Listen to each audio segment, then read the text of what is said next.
وہ لیڈرشپ کمال ہوتی ہے جس کو اپنی نیند پہ، اپنی بھوک پہ اور اپنے انتظار پہ کنٹرول ہو۔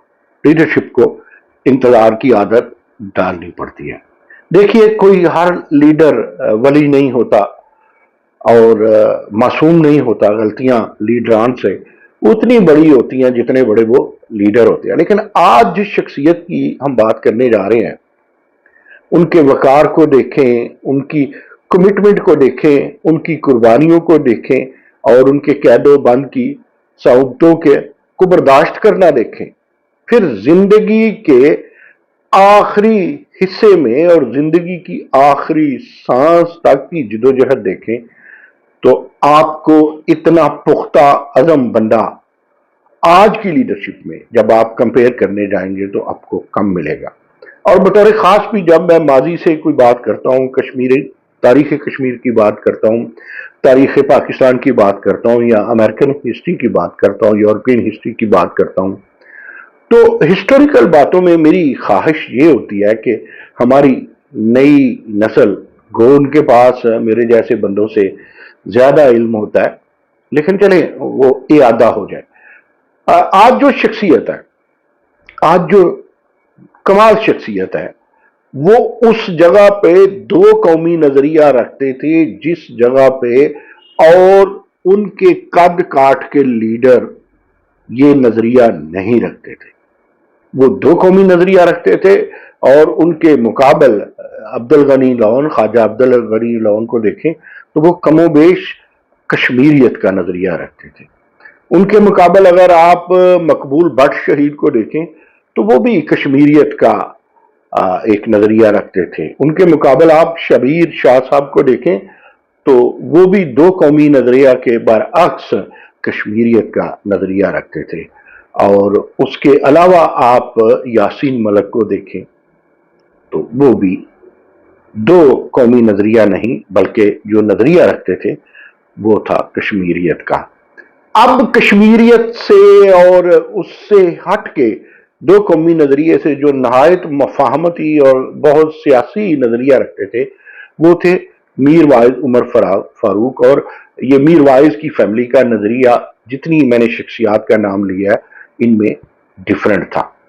اب آپ اگر 20ویں اور 21ویں صدی کی ہسٹری دیکھیں کشمیر کی تو اس میں جو سب سے بڑا امپیکٹ اور سب سے بڑی جدوجہد نظر آتی ہے وہ ایک استاد کی آتی ہے، ایک جمہوریت پسند کی آتی ہے، ایک اس شخص کی آتی ہے جو الیکشن میں یقین رکھتا تھا، اور وہ تھا سید علی شاہ گیلانی۔ سید علی گیلانی بارہمولہ ضلع میں پیدا ہوتے ہیں اور وہ 29 سپٹمبر 1929 کی ان کی پیدائش ہے، اور جب وہ اللہ کو پیارا ہوتے ہیں تو وہ 1 سپٹمبر 2021 ہے، یعنی ان کی پیدائش بھی سپٹمبر میں ہے اور ان کی رخصتی بھی، دنیا سے رخصت ہونا بھی سپٹمبر میں ہے۔ رخصت 1 سپٹمبر 2021 اور 29 سپٹمبر 1929 ان کی تاریخ پیدائش ہے۔ سید علی گیلانی کی آپ تاریخ پہ غور کریں تو انہوں نے ابتدائی دنوں میں جنہیں اپنا مرشد مانا وہ سید مودودی تھے۔ انہوں نے سید مودودی رحمۃ اللہ علیہ سے بہت کچھ سیکھا۔ شروع میں نہیں مانا، آپ یوں سمجھیں کہ وہ آخر دم تک سید مودودی کے جو مریدین ہیں ان میں تھے۔ ایک قصہ مختصر، 2008 کی آپ تاریخ دیکھیں، 2010 کی دیکھیں، 2016 کی تاریخ دیکھیں تو آپ کو سید علی گیلانی کا حریت کانفرنس میں یا اس کو بنانے میں ایک اہم کردار نظر آئے گا۔ 2 دفعہ MLA بھی رہے۔ تو میں نے کہا وہ استاد تھے، وہ کم و بیش 7 کتابوں کے رداد قفس تو میں نے بھی ان کی پڑھی ہے۔ علامہ اقبال کو بہت اچھا مانتے تھے، علامہ اقبال کی خودی سے اور ان کے شاہین سے وہ متاثر تھے۔ لیکن آپ دیکھیں گے کہ جو ہی ان کی تحریک کا سفر آگے بڑھتا ہے ان کے اندر بھی ٹرانسفارمیشن آتی ہے جن کا وہ کھل کے اظہار کرتے ہیں، لیکن ایک ان کی جو مستقل مزاجی تھی وہ یہ تھی کہ وہ پاکستان کے ساتھ الحاق چاہتے تھے۔ دو قومی نظریہ کا مطلب تھا کہ وہ ہندو اور مسلم کو الگ سمجھتے تھے، اور اس کے علاوہ وہ کہتے تھے کہ کوئی جغرافیہ ہمارا ایسا نہیں ہے کہ ہم پاکستان سے علیحدہ ہو جائے۔ اگر ہم پاکستان سے علیحدہ ہوتے ہیں، انڈیپینڈنٹ بنتے ہیں، انڈیپینڈنٹ کشمیر بنتے ہیں، تو یہ بھی ایک سازش ہے، عالمی سازش ہے، عالمی اسٹیبلشمنٹ کی، کہ وہ ہمیں کمزور دیکھنا چاہتے ہیں۔ لہذا وہ ہر صورت میں ان کا نعرہ پاکستان ہمارا ہے، اور وہ پاکستان کے ساتھ الحاق کے خواہاں تھے۔ وہ پاکستان کے ساتھ جو قرارداد تھی اقوام متحدہ میں، اس کے تحت وہ پاکستان کے ساتھ جڑنا چاہتے تھے۔ ان کا دل پاکستان کے ساتھ تھا، ان کا نظریہ پاکستان کے ساتھ تھا، اور وہ ہمیشہ مرتے دم تک آخری دنوں میں اپنے گھر پر نظر بند تھے۔ وہ اللہ کو پیارے ہو گئے، اور ان کے جنازے کو بھی کہ لوگ زیادہ اکٹھے نہ ہوں،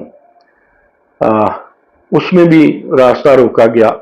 لوگوں کو نماز جنازہ بھی کھلے عام پڑھنے کی اجازت نہ دی گئی۔ ہوتا کیا ہے؟ بڑا چینج کب آتا ہے؟ 1987 میں کانگریس اور فاروق عبداللہ میں کئی دفعہ یہ 1987 کے کانگریس کی یہ غیر جمہوریت پسندی پہ بات کر چکا ہوں۔ انہوں نے اتنی دھاندلی کروائی کہ جس کا کوئی حد حساب نہیں تھا۔ اس کو دیکھ کے جو سید علی گیلانی ہیں، انہوں نے پھر فیصلہ کر لیا کہ میں اب الیکشن میں نہیں جاؤں گا، میں مزاحمت کا سماجی لیڈر بنوں گا، میں مزاحمت کا سیاسی لیڈر بنوں گا۔ یہ جو ڈیموکریسی ہے یہ سب فراڈ ہے، اور یہ جو ظلم بھارتی فوج کرتی ہے وہ سب فراڈ ہے۔ ایون انہوں نے دیکھا کہ جس طرح پھر 2019 میں 5 اگست میں وہ کیا ہوا کہ 370 جو سکھ تھی، جو ایک سپیسیفک یا اسپیشلٹی دیتی تھی کشمیری کو، کشمیری کے رہن سہن کو، وہ سبوتاج کر دی گئی۔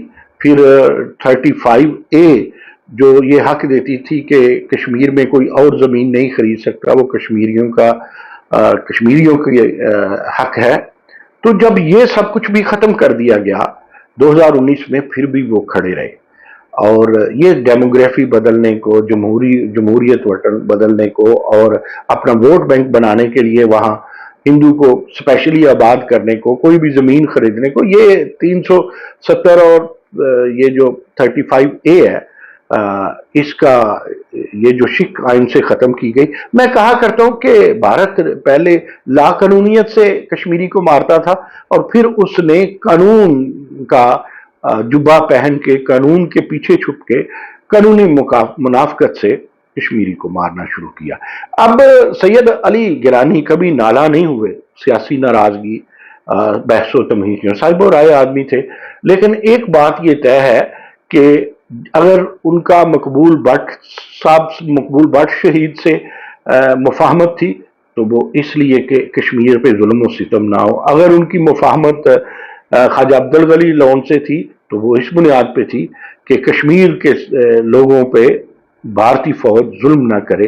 اسی طرح میر واحد فاروق کے ساتھ بھی اگر ان کی مطابقت تھی، مفاہمت تھی یا موافقت تھی، تو اسی بنیاد پہ تھی کہ کشمیریوں پہ ظلم نہ ہو۔ یاسین ملک سے بھی اسی بنیاد پہ تھی، لیکن وہ دل سے سچے مسلمان تھے، سچے پاکستانی تھے۔ ایون وہ جماعت اسلامی سے علیحدہ ہو گئے جب جماعت اسلامی اس طرح سوچ رہی تھی۔ جماعت اسلامی کی بھی سوچ ٹھیک تھی، ہم کہتے ہیں کہ خواجہ عبدالغنی لون کی بھی ٹھیک تھی، ہم نہیں کہتے یاسین ملک یا مقبول شہید بٹ کی بھی عظمت کو سلام۔ تو یہ سب لوگ چاہتے تو کشمیریت تھے کسی بھی طرح، تو یہ کشمیریت پلس دو قومی نظریہ چاہتے تھے۔ اگر میں کہوں کہ سید علی گیلانی کے آتے تو وہ کشمیریت پلس کے چاہنے والے تھے۔ ہمیں نوجوان سے جو سید علی گیلانی کا پیار کرنا ہے وہ نوجوانوں تک پہنچانا ہے۔ اس میں بہت سی باتیں رہ گئی ہیں، وہ پھر سے یاد کے لیے بس اتنا ہی۔ نہیں مسعود کو دیجیے اجازت۔